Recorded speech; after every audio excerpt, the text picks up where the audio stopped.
Imagine being so powerful that you could order the destruction of an entire world and feel absolutely nothing. That's Commander Vorath watching from the bridge of his warship as cities below are turned to ash. This was the 47th planet his fleet had crushed in the last century alone, and honestly, he stopped counting the bodies a long time ago. His second-in-command reports, "Sir, all resistance is gone. The population is rounded up and ready for the slave ships." Vorath turns, the planetary fire reflecting in his cold yellow eyes. "How many?" he growls. "About 4 billion, sir. Perfect for the mines." A twisted smile creeps across Vorath's face. For nearly 5,000 years, the Vorax Empire has been the galaxy's worst nightmare. They've conquered over 300 species. Some are enslaved, others are just gone. No one even dares to fight back anymore. The Vorax aren't the biggest or the oldest, but they are the most brutal.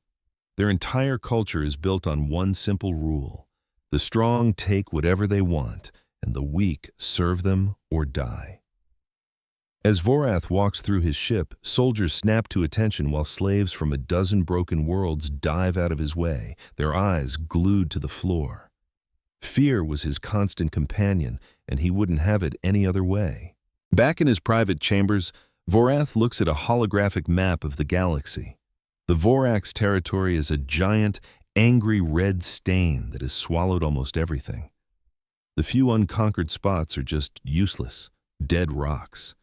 His eyes drift to a small yellow star in a forgotten corner of space, marked with an ancient quarantine symbol.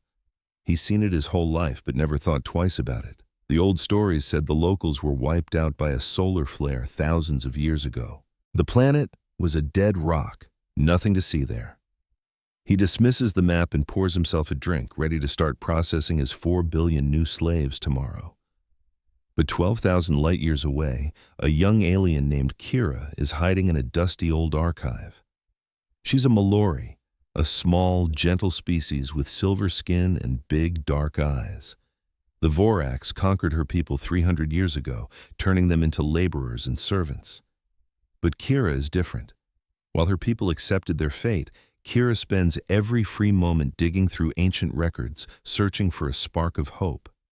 The Vorax let slaves work in archives. They never imagined one might be looking for a weapon. Tonight, Kira is sorting through data crystals from a civilization the Vorax destroyed 2,000 years ago, records kept as forgotten trophies. Most of it is boring: shipping lists, crop reports, poetry in a dead language. But one crystal is different. When she slides it into the reader, it doesn't show words.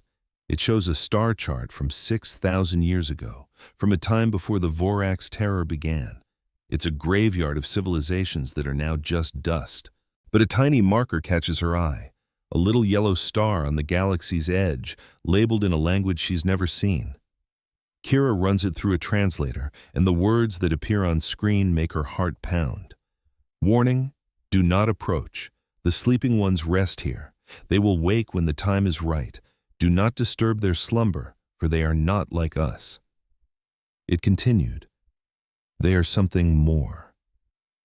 The sleeping ones.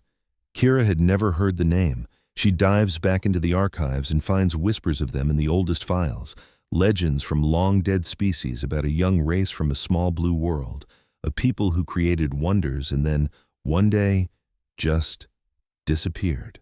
Some myths called them monsters. Others called them saviors. But every story agreed on one thing: they chose to go to sleep, and they promised to one day wake up. Kira looks at the chart again. That yellow star. It's in the exact same spot the Vorax have labeled as a quarantined dead zone. What if the Vorax are wrong? She copies the file to a hidden drive and erases her tracks. This is beyond dangerous. If she's caught, she's dead. But for the first time in her life, Kira feels something she thought was long gone: hope. Meanwhile, the planet Earth spins in the silent dark, a beautiful blue and green jewel orbiting an ordinary star. From orbit, it looks peaceful and perfect. But down on the surface, it's a ghost world. Giant cities stand empty, skyscrapers touching clouds that no one sees. Forests have reclaimed highways, and wild animals wander through streets that once held billions of people. Nature has taken everything back. But deep underground, humanity is simply waiting, in enormous cryovaults stretching for hundreds of kilometers beneath every continent. 8 billion people are frozen in time, having slept for nearly 5,000 years, waiting for their automated systems to tell them it's safe to come out. And those systems never stopped working. While humanity slept, their artificial intelligences kept watch over the galaxy. They continued their creators' work, building self-replicating factories, designing weapons beyond anyone's wildest dreams, and just observing. The AIS know all about the Vorax.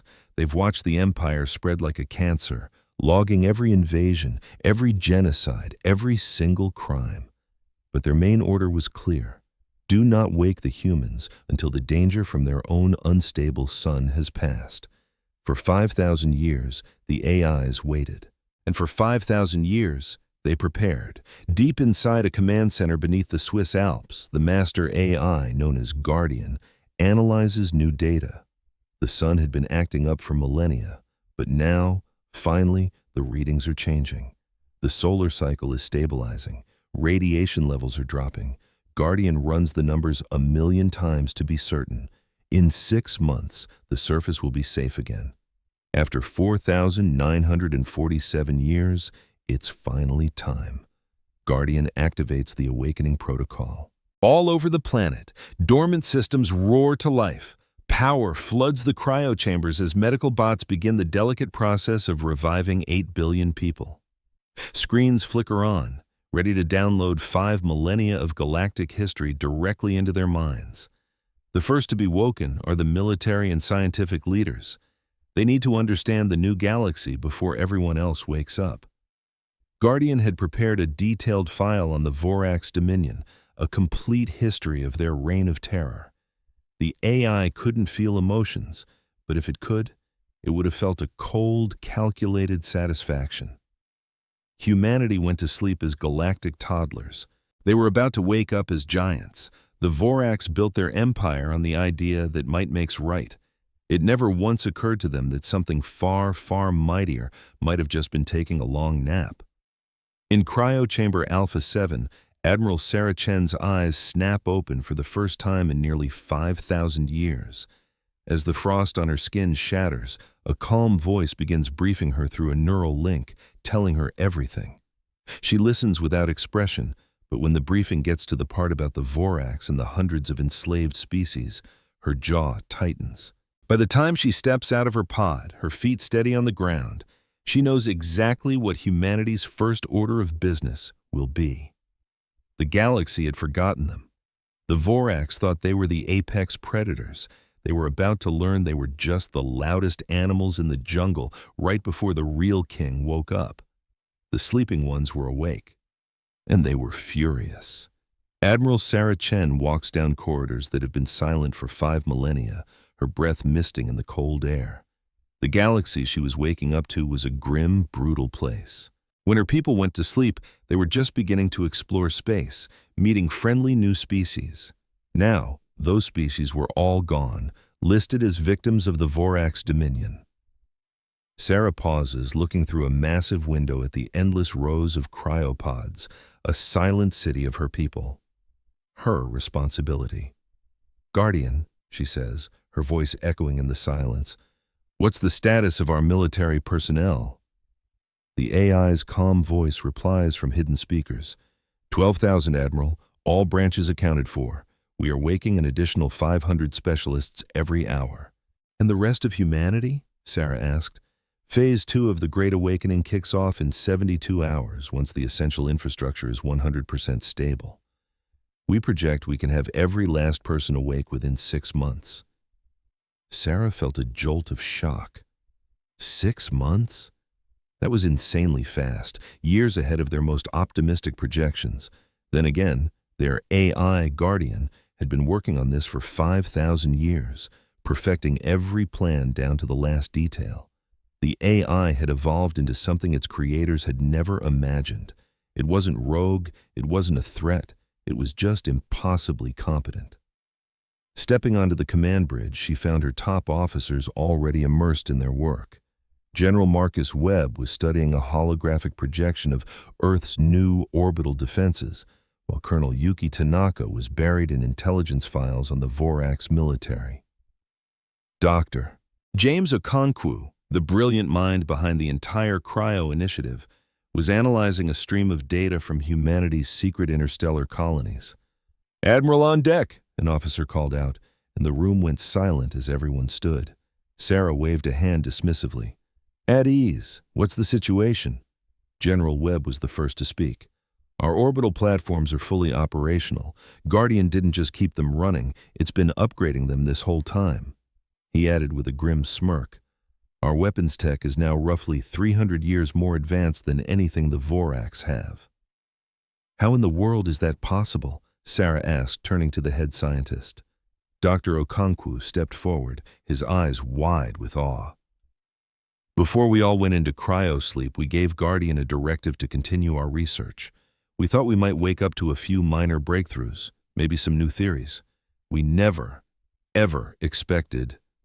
He gestured at the incredible humming technology that surrounded them. The realization hit Sarah like a tidal wave. 5,000 years of non-stop, relentless research and development, all guided by a superintelligence that never slept, never got distracted, and never made a single mistake.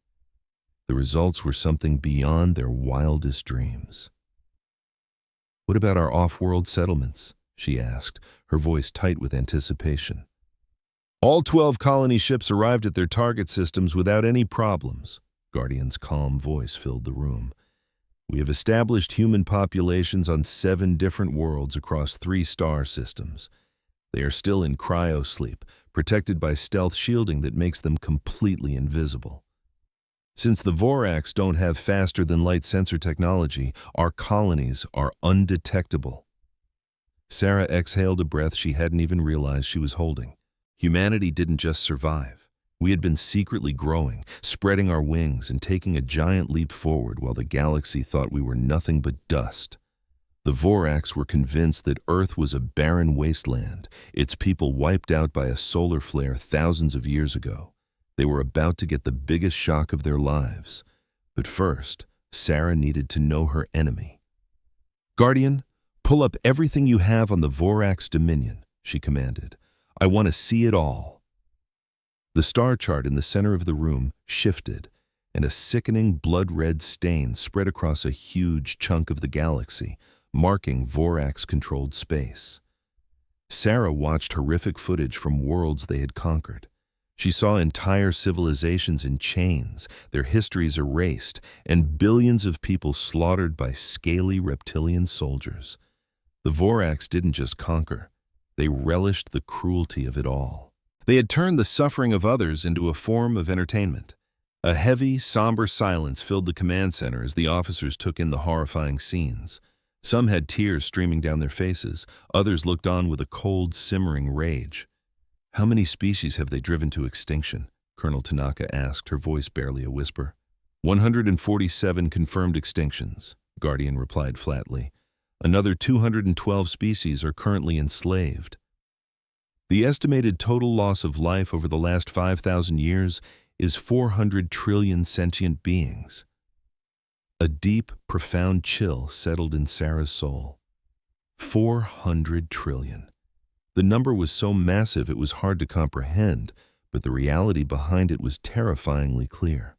This wasn't just a war. It was genocide on a scale the universe had never witnessed. "We cannot allow this to continue," she said, her voice filled with resolve. General Webb nodded grimly. "I'm right there with you.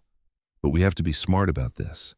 If we reveal ourselves too soon, before all our people are awake, the Vorax could throw their entire empire at us at once."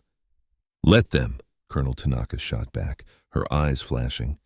"Guardian's projections indicate we could destroy their whole fleet without a single human casualty." "That's not the point," Sarah countered firmly. "We didn't sleep for 5,000 years just to wake up and become the new bullies of the galaxy. If we just charge in, guns blazing, and do to them what they've done to others, then how are we any different?" The room fell silent again. Everyone knew she was right.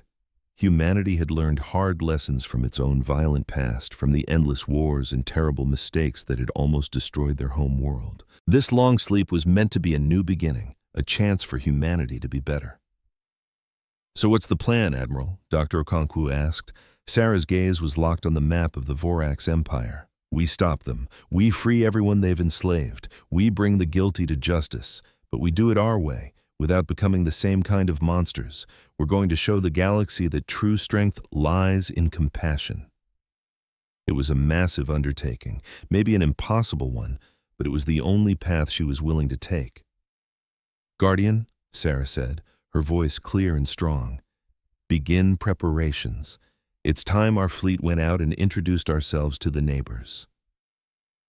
3 weeks later, the first human starships glided past Earth's defense grid and out into the void of space. They weren't giant, intimidating battleships. Each cruiser had a small crew of just 50 people, but their technology was so advanced that a single one of them could single-handedly defeat an entire Vorax fleet.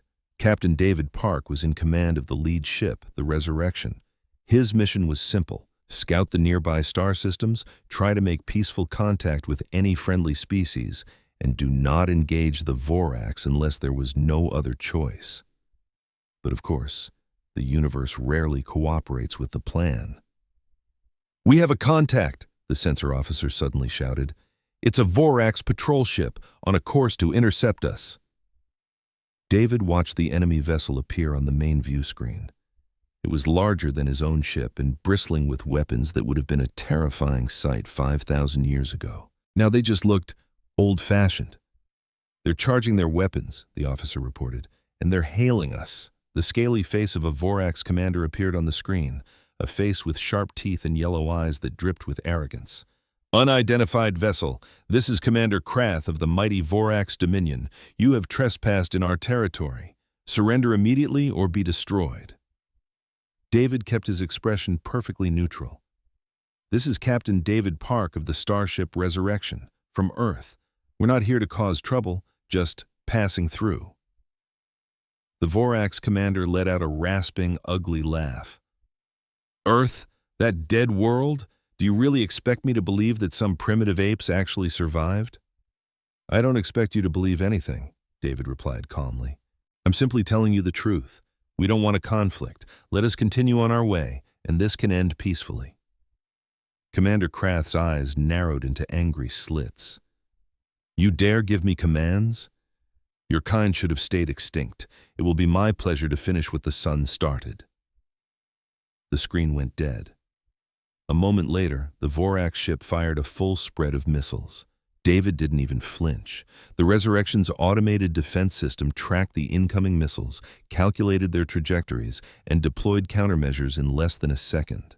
The missiles exploded in a series of beautiful, silent fireworks far from his ship. "They're firing again," the sensor officer said, his voice completely calm. "All weapon systems." David almost felt a twinge of pity for them. The Vorax were throwing everything they had at his ship, and they weren't even managing to scratch the hull. Their weapons were like trying to stop a tank with a water pistol. "Target their engine block," he ordered. "Disable them, but do not destroy them. I want to take them prisoner." The Resurrection fired only once. A single focused beam of energy shot out and sliced through the Vorax ship's engine room like a surgeon's scalpel. The alien vessel immediately went dark, dead in space. "Their engines and weapons are completely offline," the tactical officer confirmed. "Life support is still active. I'm reading about 60 life signs on board." David nodded. "Prepare the boarding teams. Have the medical crews on standby. The Vorax on that ship are now prisoners of war, and we are going to treat them accordingly." Commander Krath woke up in a brightly lit room that smelled clean, like medicine. He tried to sit up, but his arms were gently held down. A wave of ice-cold panic surged through him. This was it. The humans were going to torture him for information. They would squeeze every last secret from his mind and then toss his broken body aside. It was what the Vorax always did to their prisoners. He braced himself for the pain, but the person who walked into the room was not a torturer. It was a human woman in a white coat holding a medical scanner. Commander Krath, she said, speaking his own language almost perfectly. My name is Dr. Elena Vasquez. You sustained some minor injuries during the engagement, so I've already treated them. You should be feeling much better. Krath just stared at her, utterly confused. You healed me? Of course, she replied, as if it were the most natural thing in the world. You were injured. We help people who are injured. That's our job as doctors. Nothing was making any sense. Krath had captured thousands of prisoners in his career. He had never once offered any of them medical care. Why would he? They were the enemy, just a tool to be used and then thrown away. What do you want from me? He snarled, expecting the worst. Dr. Vasquez gave him a small, sympathetic smile. Right now, absolutely nothing. Just get some rest, heal, and have something to eat. Someone will come talk to you later, but I give you my word, no one on this ship is going to hurt you. He woke up with a strange feeling, not of pain, but the lack of it. One moment, his ship was being torn apart by a ghost from a dead planet. The next, he was lying on a clean medical bed, his wounds neatly patched. Krath, a proud Vorax warrior, stared at the ceiling, completely baffled. His people would never show mercy to a defeated enemy. It was a sign of weakness. And yet a tiny treasonous thought sparked in his mind. Maybe mercy wasn't weakness at all. Maybe it was a power the Vorax had never understood. Meanwhile, hundreds of light years away, High Commander Vorath sat on his throne, listening to the most ridiculous report of his long life. A patrol ship, crippled near the Forbidden Earth quarantine zone. The attacker? A tiny, impossibly fast ship using weapons that made the mighty Vorax arsenal look like toys. But the part that sent a sliver of ice through his veins was the message they broadcast after the battle. This is Captain David Park of the Earthship Resurrection. Your vessel is disabled. We are taking your crew as prisoners, and they will be treated with dignity. Go tell your leaders that humanity is awake. We don't want a war, but we will not be bullied. Play it again, Vorath growled. The message replayed. The humans spoke his language, Vorax, without a trace of an accent. That meant they'd been listening. For how long? They'd been awake, watching, and preparing, and the all-powerful Vorax Empire never had a clue. How is this possible? He roared, his voice shaking the command deck. Earth is a dead world. We destroyed them. Our own records confirm it. His intelligence officer flinched. High Commander, I've checked the ancient archives. It seems we were wrong. The humans didn't die out. They went underground. They built massive cities deep beneath their world's crust and put themselves into suspended animation. For 5,000 years, High Commander. And during that time, the officer stammered, they never stopped advancing. Our analysis of their weapon signatures suggests their military power is, well, it's significantly greater than ours. Vorath slammed a fist on his throne. Greater than ours? A single tiny ship neutralized a warship in seconds. How many more do they have? What are we dealing with? We don't know, High Commander. We have absolutely no intelligence beyond that one encounter. This was a nightmare. The Vorax Dominion had ruled the galaxy for 5,000 years because they were the strongest. They had never once faced a true challenger. Every other species was primitive, weak, and easily conquered. But these humans, they were different. Vorath made his decision instantly. The Vorax way was simple. When you find a potential threat, you don't study it. You annihilate it. Prepare the Third Fleet, he commanded. 500 warships armed for planetary destruction. I want them at the Earth system in 1 month.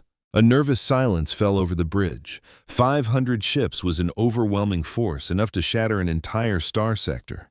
Using it against a single, long-forgotten planet was insane. But Vorath didn't stay on top by being subtle. If the humans were a real threat, he would crush them with a wave of steel so massive they'd never see it coming. As the old saying went, quantity has a quality all its own. High Commander, an advisor dared to interrupt, perhaps we should open a dialogue. If their power is truly so great, a direct assault could be costly. Vorath's cold reptilian eyes snapped to the advisor. Dialogue? We are the Vorax. We don't talk to insects. We don't show weakness. These humans have challenged our authority. For that, They will be erased from history. He stood and walked to the massive viewport overlooking his capital world. Millions of his kind scurried below, secure in the knowledge that their empire was eternal. He would not be the commander who let that illusion shatter. "Make no mistake," he snarled. "This isn't about one patrol ship. If word gets out that some lost species defied the Dominion and survived, others will get ideas. Our slaves will start hoping for a savior. That cannot happen. The humans must be so completely destroyed that it will be as if they never existed at all." His officers bowed, scrambling to carry out his orders. The largest fleet the galaxy had ever seen was about to descend on a little blue world that dared to fight back. Vorath almost pitied them. To survive for 5,000 years only to be wiped out now. But across the galaxy, in the filthy slave pens of asteroid mines and the hushed back alleys of conquered cities, a rumor was catching fire. A single whisper passed from one soul to another, igniting an impossible hope. The sleepers are awake. Kira, an archivist forced to document Vorax's victories, heard the story. A Vorax ship defeated by a vessel from the dead planet Earth. The crew wasn't executed. They were given medical care. Her heart hammered against her ribs. The forbidden ancient stories she secretly read, could they be true? The sleeping giants were real, and they were finally back. But in the Vorax Dominion, hope was the most dangerous drug of all. People who showed it tended to disappear. So Kira kept her face a perfect, emotionless mask. But inside, a revolution had begun. Could the humans actually free them? Were they strong enough to face the might of the Vorax? Or was this just another false dawn before an even darker night? She wasn't the only one asking.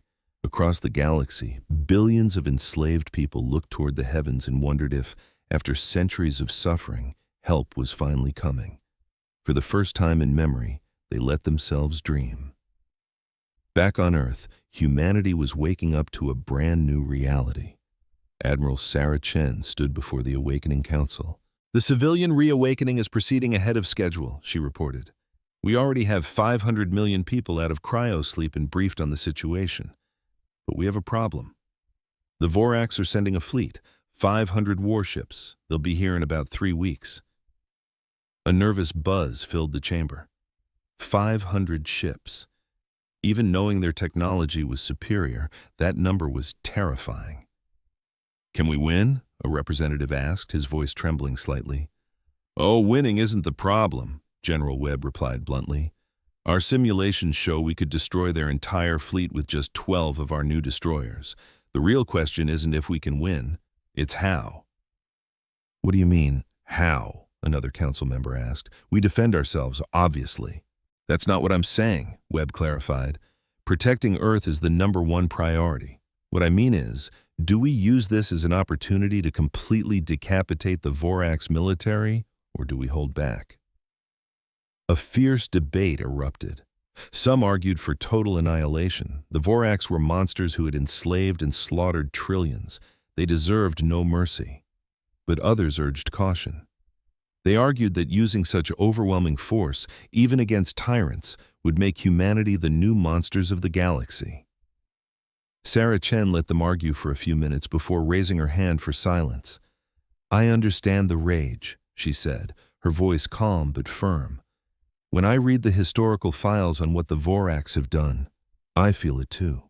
But we have to decide who we want to be when the dust settles." She activated a massive holographic map of the galaxy. "There are billions of enslaved beings out there," she said, gesturing to thousands of illuminated star systems. "They're praying that we're their saviors.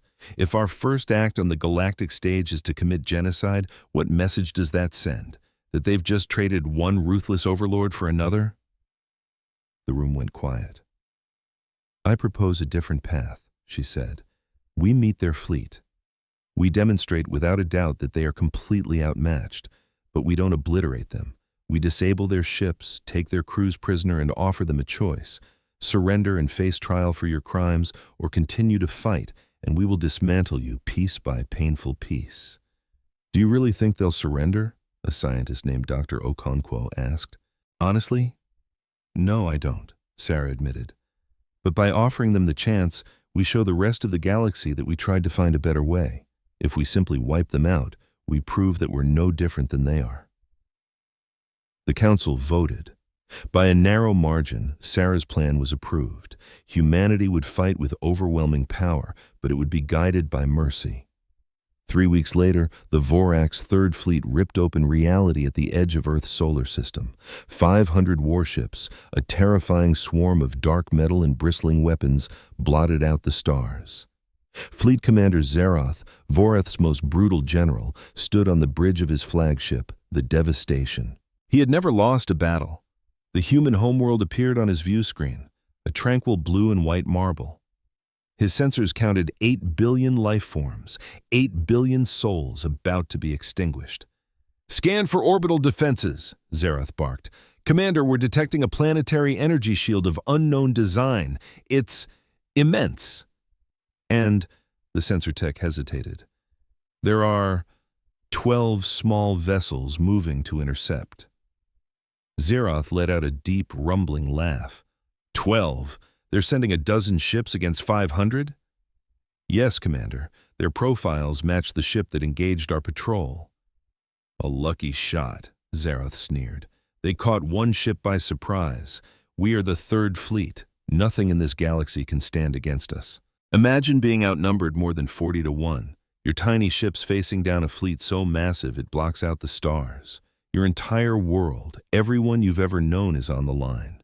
What would you do? Stick around, because you're about to witness the greatest comeback in galactic history." The broadcast crackled to life, showing an alien commander, all sharp angles and armored scales. "Attention, vessels of Earth. I am Fleet Commander Xerath of the Vorax Dominion. You are outmatched and surrounded. Surrender now, and we may permit some of you to live as our slaves. If you resist, your species will be erased." He gave them 60 seconds. The reply was instant. A human woman, Admiral Sarah Chen, appeared on his view screen looking impossibly calm. "Commander Xerath, this is Earth. We did not ask for this war, but we will not surrender. I strongly suggest you turn your fleet around and go home, because if you attack, you will lose." Xerath's scales flushed dark with rage. "You dare threaten me? You think your 12 little boats can defeat 500 of our mightiest warships?" "That wasn't a threat, Commander," Admiral Chen said, her voice as steady as a rock. "It was a warning. There's a big difference. Please, just take your fleet and leave. No one has to get hurt today." "The only ones dying today are you humans," Xerath bellowed, and slammed the disconnect button. "All ships advance and attack. Scour those vessels from the sky, then bombard the planet until nothing is left but dust." 500 Vorax warships surged forward, their weapon ports glowing with a hungry, destructive light. Aboard her own ship, Admiral Chen watched them come, a profound sadness in her eyes. "They made their choice," she whispered. "Commence defensive patterns. Disable their ships, but do not destroy them. Let's show them what real strength looks like." The 12 human vessels glided forward to meet the oncoming swarm, and the battle that would change the galaxy forever began. From the bridge of his flagship, Commander Xerath could only stare in utter disbelief as his invincible armada was dismantled with the cold precision of a surgeon.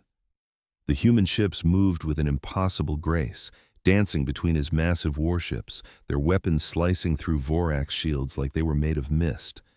But they weren't killing blows. They weren't even trying to destroy his ships. They were just turning them off. One by one, Vorax destroyers and cruisers simply went dark. Their engines died, their weapons went silent, their communications cut out. But on every single disabled ship, the life support systems were left fully operational.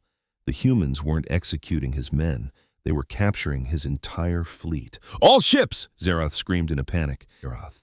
"Focus all fire on their lead vessel. Give them everything you've got." 300 ships that were still functional turned as one, aiming at Admiral Chen's flagship, the Awakening.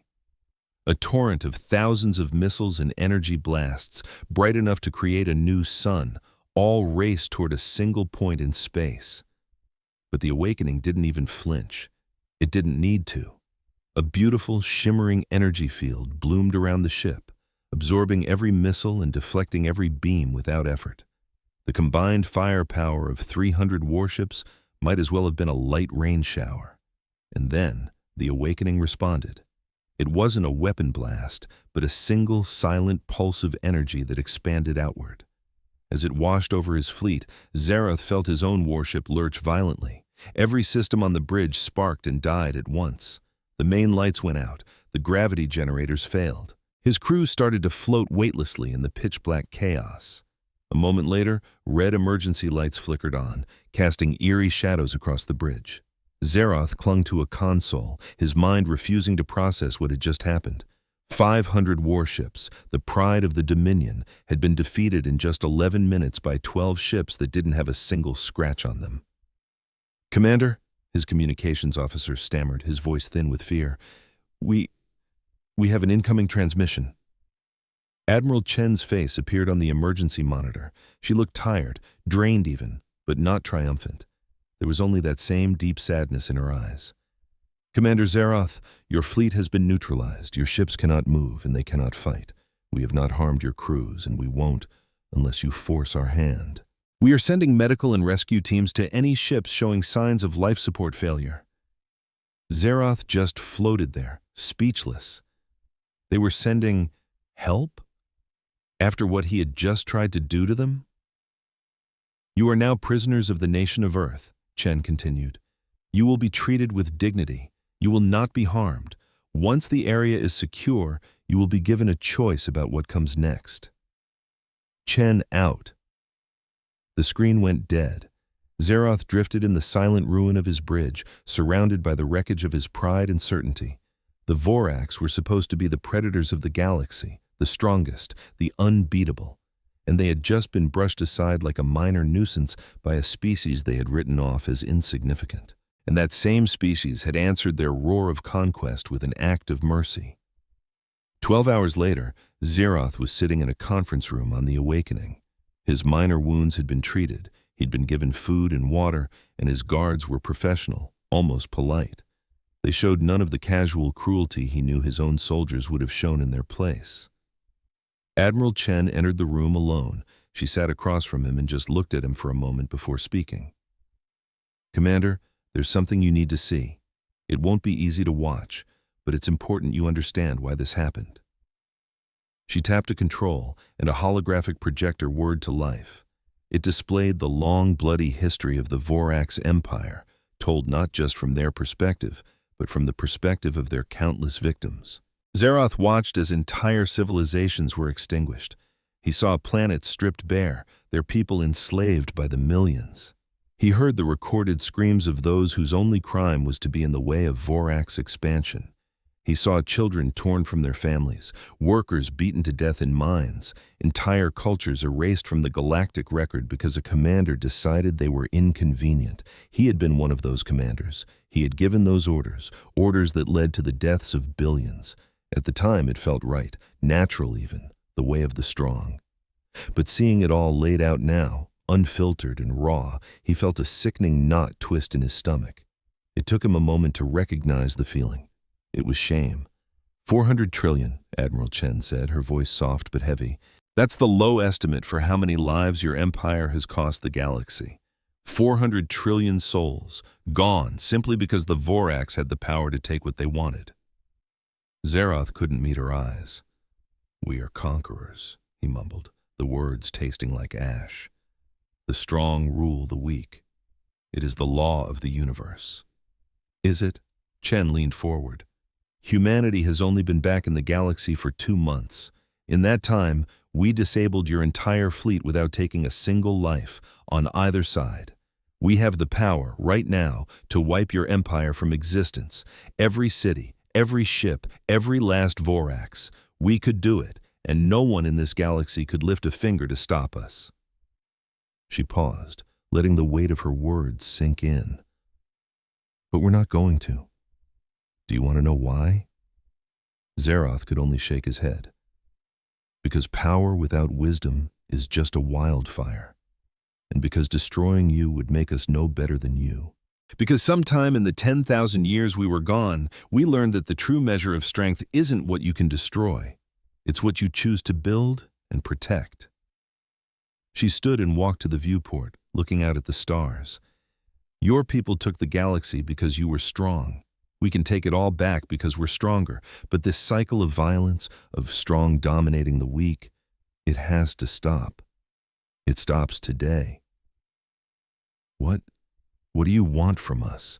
Zeroth asked, his voice barely a whisper. A choice, Chen said, turning back to face him. The Vorax Dominion can surrender unconditionally.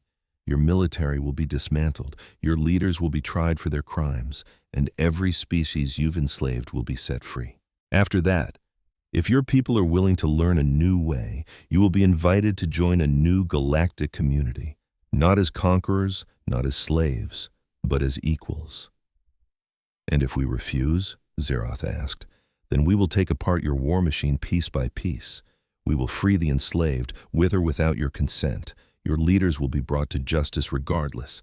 The only real choice you have is how many of your own people have to die before you accept the inevitable. Zeroth sat in silence.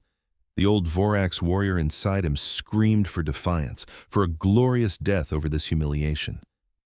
But a new voice, one that had been awakened by the images he'd seen, was whispering a different path, a better path. Maybe losing wasn't the end of the world. Maybe it was a chance to finally build something better. I can't speak for the entire Dominion, he said, the words feeling heavy. High Commander Vorath will never surrender. He would rather watch our whole species burn to dust. I know, Chen replied calmly. But what about you? What about the soldiers under your command? What about all the regular Vorax citizens who never asked for this war? Zeroth was quiet for what felt like an eternity. Then, he voiced a question that surprised even himself. If we surrender, if we help you end this peacefully, what becomes of us? What becomes of me? You will still face a trial for your actions, she said, her voice unwavering. That part isn't up for debate, but a trial means you get to tell your side of the story, to show that you're sorry, to prove you're a different person now. Execution isn't the only possible outcome. There's a path to redemption. Redemption? The word didn't even exist in the Vorax language. They'd never had a use for it. I need some time to think, Zeroth managed to say. Chen just gave a slight nod and left him alone with his spiraling thoughts. Word of the Battle of Souls rocketed through the galaxy. The Vorax propaganda machine tried to snuff out the story, but they couldn't silence the whispers. In slave quarters and hidden resistance cells, the tale was told again and again. 500 Vorax warships taken down by just 12 human ships, every single crew member captured alive, every prisoner treated with decency. The sleeping giants were awake, and they were everything the old legends had promised. Kira heard the news from her post in the archives and started to weep with pure, unadulterated joy. And she was far from the only one. On 1,000 different worlds, billions of enslaved people looked up at the stars and, for the first time, felt a spark of hope that freedom was finally coming.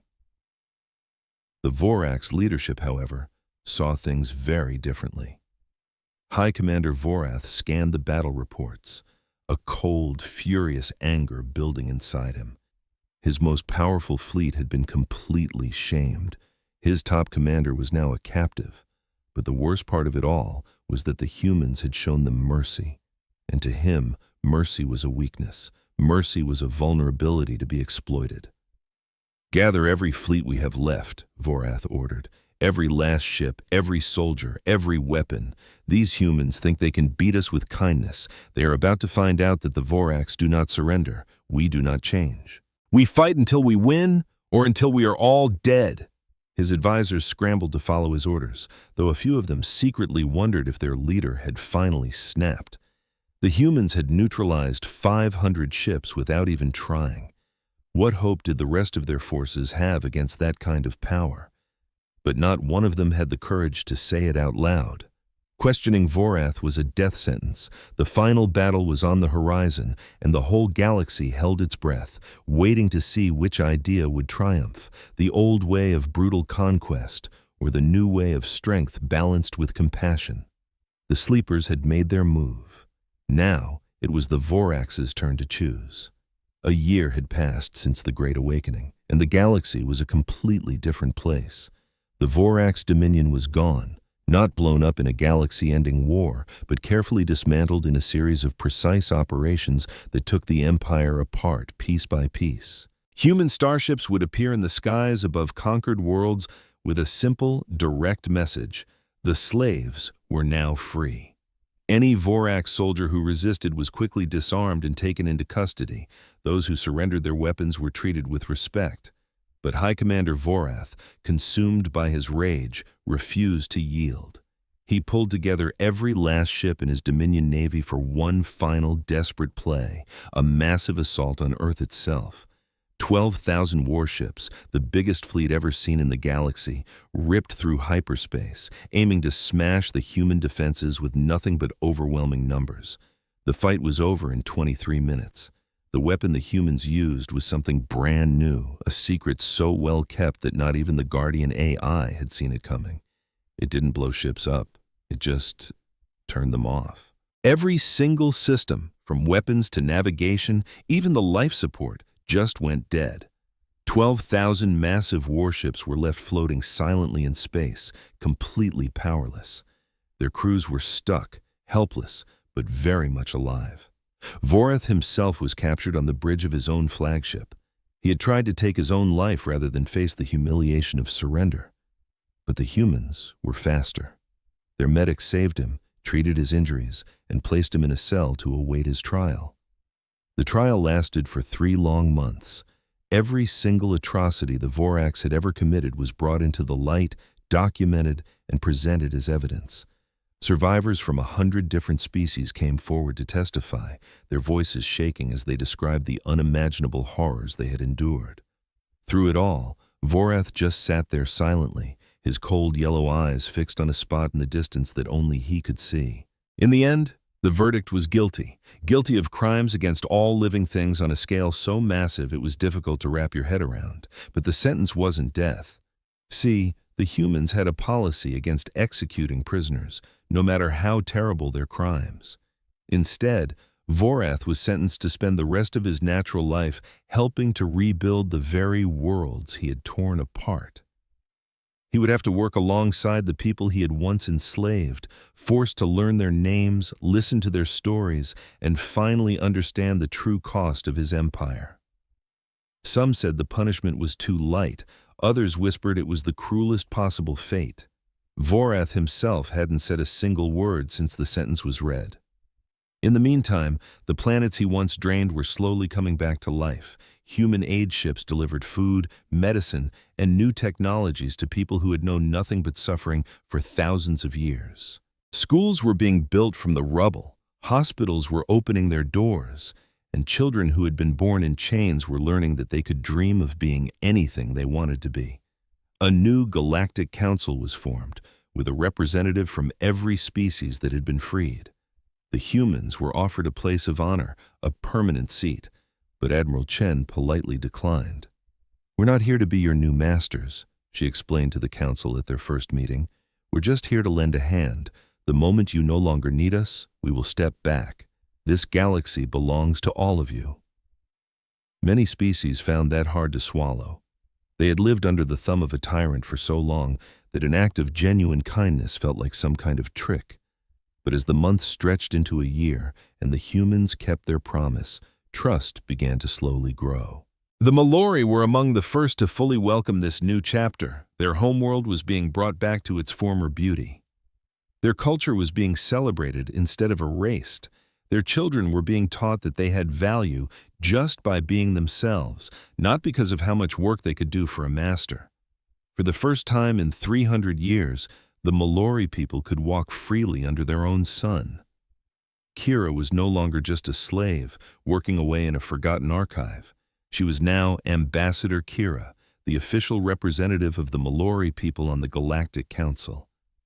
It was her relentless digging through those old records that had unearthed the secret that gave humanity the chance to prepare for their awakening. The humans considered her a hero, but she didn't feel like one. She just felt like someone who got really lucky and stumbled upon a little bit of hope in a place where everyone thought hope had died. 1 year after the Great Awakening, Kira took her first trip to Earth. She had been dreaming of this day since she first read about the sleeping ones in that dusty archive. And now, she was actually here, standing on the planet that had changed the entire galaxy. Earth was stunning. It was a world of deep blue oceans, vibrant green forests, and mountains that touched the sky. The humans had cared for their home with a kind of respect the Vorax had never shown for anything. Life thrived here, not because it served some grand purpose, but simply because life itself was seen as precious. Admiral Chen was waiting to meet her personally at the landing pad. The human admiral seemed more tired than she had during the war. You could see the faint lines of exhaustion around her eyes. She had spent the last year working around the clock to help put a broken galaxy back together. "Ambassador Kira," Chen said, her smile genuine and warm. "Welcome to Earth." "Admiral Chen," Kira answered, giving a traditional Mallory bow. "I have waited my entire life for this moment." Chen's smile grew wider as she motioned to a vehicle parked nearby. "Then let's not waste any more time. Let me show you why it was all worth the wait." They drove through a countryside that was humming with life. Kira saw children laughing and chasing each other in wide open fields, families sharing meals outside, and entire communities working together to build new things. It was the polar opposite of the Vorax world she had known, where every single structure was built on a foundation of fear. "Can I ask you a personal question, Admiral?" Kira said quietly. "Of course." "Why did you show them mercy? I mean the Vorax, after they had killed trillions. They annihilated 147 species. You had the power to wipe them off the face of the universe forever. So why didn't you?" Kira's question hung in the air, sharp and heavy. If you've ever wondered what real strength looks like, stick with me, because the answer isn't what you think. For a long moment, Commander Chen just stared out the window, a shadow of ancient memories in her eyes. "Because," she said, her voice a low murmur, "a long, long time ago, we were almost them." Kira's head snapped around, her expression a mix of disbelief and shock. Before we went into the long sleep, humanity was a violent, broken species. We fought wars over dirt, over fuel, over ideas. We built bombs that could crack continents and aimed them at our own brothers. We came dangerously close to blowing ourselves to dust more than once, long before we ever learned to touch the stars. Chen's eyes returned to the peaceful landscape outside. When we sealed those cryo vaults, we knew we were facing a choice when we woke up. We could take all our technology and become the new bullies of the galaxy, just like the Vorax. Or we could use it to protect, to heal, to give everyone else the second chance that we nearly threw away. She finally turned to look Kira in the eye. The Vorax aren't some cosmic evil. They're just what happens when a species gets powerful before it gets wise. They never learned the difference between having strength and being cruel. We could have erased them and called it justice. But if we'd done that, we would have just proven their point, that the only way to survive is to be the most brutal one in the room. We would have become the monster they saw in the mirror. "So, you picked another path," Kira said softly. "We picked the harder path," Chen corrected her gently. "It's easy to break things. Any thug with a big enough hammer can do that. But to build something better, to offer forgiveness to those who don't seem to deserve it, to show the entire galaxy that power can be used for peace instead of war, now that takes real strength." Kira let the words wash over her. She pictured Commander Zeroth, the Vorax leader who had surrendered his entire fleet and then spoke out against his own high command. She thought about the Vorax prisoners of war who were slowly, painfully, learning that life wasn't just about conquering or being conquered. and she thought of the whole galaxy, finally starting to heal from wounds that had been left to fester for 5,000 years. "I think I'm starting to get it," she said. Their shuttle settled on a gentle hill overlooking a sparkling ocean right in front of a memorial. Rows of stone pillars reached for the sky, each one carved with the name of a species the Vorax had hunted to extinction. 147 pillars for 147 cultures, silenced forever. But right next to all that stone and sorrow, there was a garden.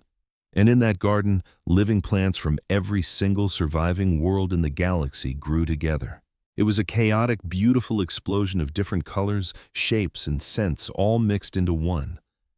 It was a living symbol that life finds a way, that it refuses to be stamped out. "We built this as a reminder," Chen said quietly.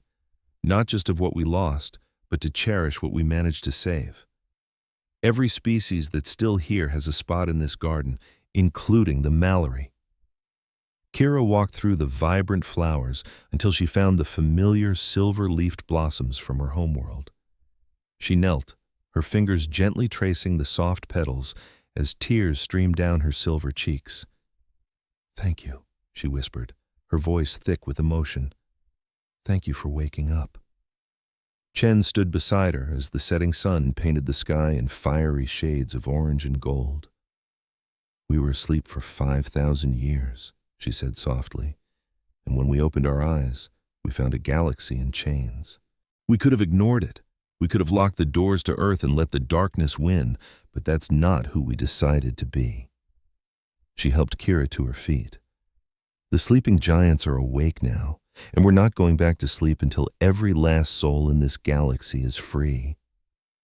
Hundreds of light years away, on a planet being reclaimed from a Vorax mining operation, a former slave named Jeff watched his kids playing with human children in a field of wildflowers. The humans had arrived 6 months ago to help them rebuild their town. They didn't just bring food, medicine, and tools. They brought something else, something Jeff thought he'd never feel again. Hope. Jeff's little girl came running over, her small hand clutching a flower she'd just picked. "Daddy, look! The human kids told me its name. It's called a rose." He took the flower from her, amazed by its delicate petals. It was so beautiful, so fragile, the kind of thing a Vorax would have crushed under his boot without a second glance. "It's perfect, sweetie," he said. "We should plant some in our garden." His daughter beamed and ran back to her new friends. Jeff watched her go, a warmth spreading through his chest that he thought had died long ago. In the distance, a human ship lifted off, heading for another world that needed a helping hand. The sleeping ones were always moving, always building, always proving there was a better way. They had the power to be emperors. They could have forced everyone to bow down to them, but instead they chose to be gardeners and healers and friends. Jeff looked up at the night sky, at the same stars that once represented his prison. Now, they were a map of endless possibilities. The Vorax had held the galaxy in a death grip for 5,000 years. They believed that strength was cruelty, that power was domination, and that you either conquered or were conquered. They were wrong. The sleeping ones had awoken, and they taught the universe a simple, powerful truth. Real strength isn't measured by the things you can destroy, but by the things you can help grow. We learned that true power wasn't in what you could take by force, but in what you chose to build and protect. Across the stars, a great healing had begun. It would take generations, maybe even centuries, to erase the horrific scars the Vorax had left behind. But for the first time in 5,000 years, that healing was finally possible. Because somewhere out in the darkness, humanity was on watch. Humanity was lending a hand. Humanity was ready, and they were never, ever looking away again. Model cell.